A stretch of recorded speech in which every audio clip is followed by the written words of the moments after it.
The DevExpress tile control for Windows Forms allows you to easily and quickly build Metro-inspired applications.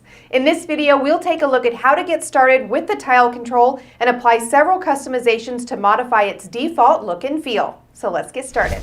I'll start by dropping the tile control onto the form. Let's make it occupy the entire form by setting the dock property.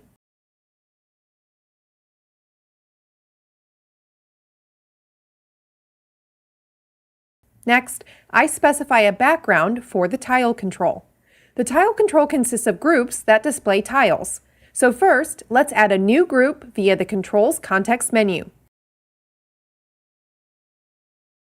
Then add 2 items to the group.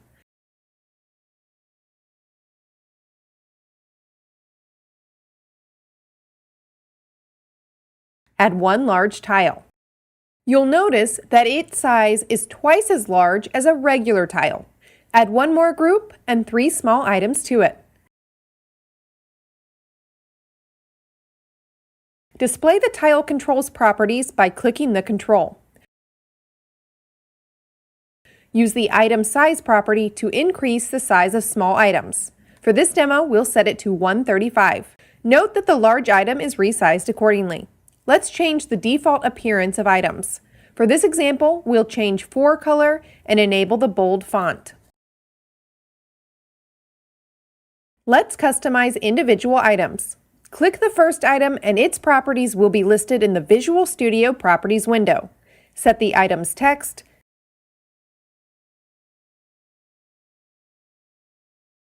the item's image,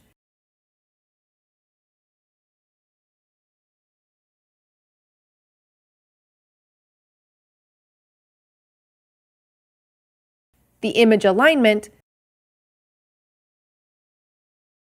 the image to text alignment property to align the item's text relative to its image,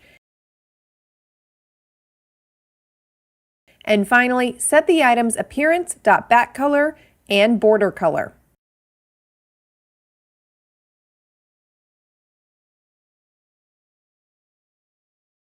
We've now customized the other small tiles in the same manner. Let's set the background image for the large tile.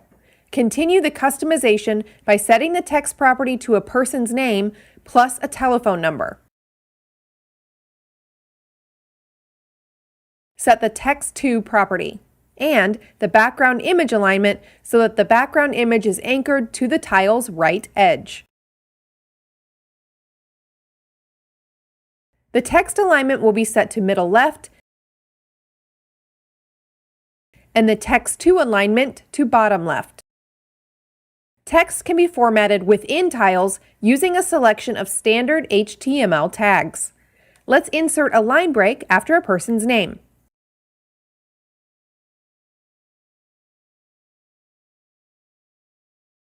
Next, we'll decrease the size of a person's phone number by 2 points using the size HTML tag.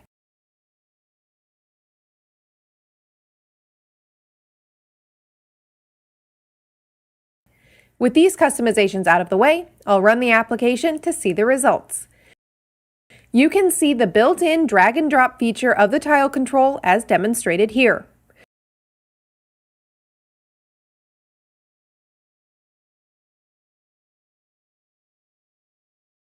Now let's return to Visual Studio to look at a number of other features of the control. The tile control supports tile selection. Let's enable the Allow Selected Item property and see this feature at runtime. Item checking is supported via the Item Check Mode property. You can allow a single or multiple items to be checked.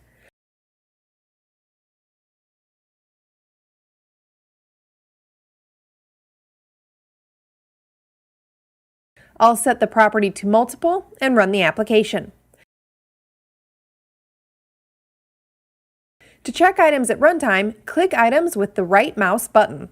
The tiles also support animation.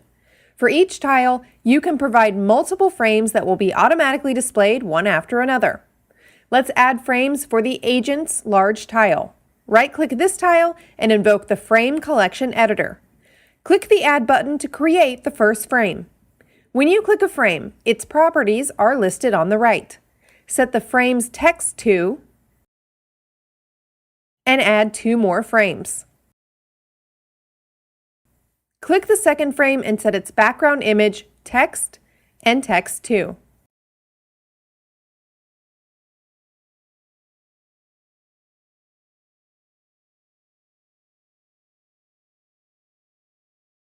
Click the third frame and set its background image text and text to.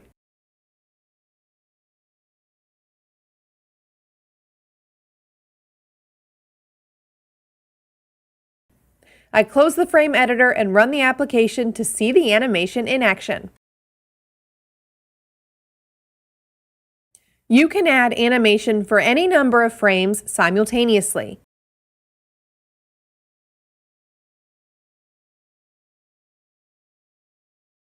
Let's add animation for the mortgage rates tile. I invoke the frame editor for this tile and click the Add button twice. I click the second frame to list its properties and change its image.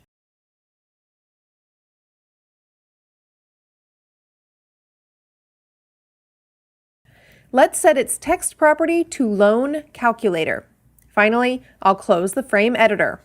You can control the frame animation speed via the tile's Frame Animation Interval property. I'll set this property to 2 seconds for our tile. Let's run the project to see the final result. You can see that the tiles are now being animated asynchronously.